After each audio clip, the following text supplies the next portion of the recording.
क्या आपको लगता है कि पिरामिडों का निर्माण हजारों मजदूरों द्वारा विशाल पत्थरों को ऊपर ले जाकर किया गया था? असल में आपने प्राचीन मिस्रवासियों की बुद्धिमत्ता को कम आंका है। 2000 साल पहले जब यांत्रिक उपकरण नहीं थे, अगर मानव श्रम से पिरामिड बनाए जाते तो शायद कई पीढ़ियां इन्हें पूरा नहीं कर पाती।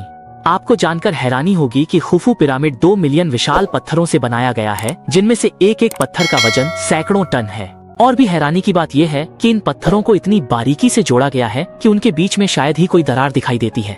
इतनी उच्च सटीकता वाला काम तो आज के आधुनिक यांत्रिक उपकरणों से भी कर पाना मुश्किल है। इसीलिए कुछ लोगों ने संदेह जताया कि क्या पिरामिड को किसी उन्नत एलियन सभ्यता ने बनाया था। असल में पुरातत्वविदों ने सैकड़ों वर्षों की गहन स्थल जांच के बाद आखिरकार नए सुराग खोज निकाले हैं। उन्होंने पिरामिड के पास स्थित खंडहरों में कुछ स्केच पाए, जिनमें पिरामिड के निर्माण की मोटी प्रक्रिया दर्शाई गई थी।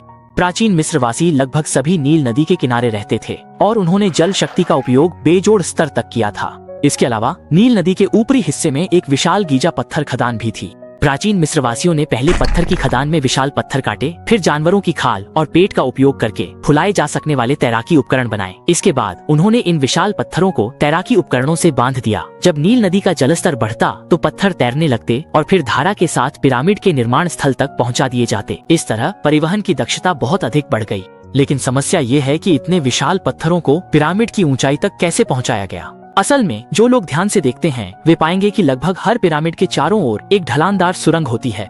ये प्राचीन मिस्रवासियों द्वारा विशाल पत्थरों को ले जाने का मार्ग था। वे नील नदी का पानी सुरंग में लाते थे और पत्थर तैरने वाले उपकरण की मदद से पानी से भरी ढलान पर धीरे धीरे ऊपर चढ़ते थे। जब पत्थर लगभग आवश्यक ऊंचाई तक पहुंच जाता तो मजदूर उसे उसकी जगह पर स्थापित कर देते थे। अंत में सूक्ष्म समायोजन के माध्यम से हर पत्थर को एकदम सटीकता के साथ जोड़ दिया जाता था। इसी तरह विशाल पिरामिडों का निर्माण किया गया था। क्या आपको लगता है कि प्राचीन मिस्रवासियों द्वारा जल तकनीक का उपयोग करके पिरामिड बनाना संभव था?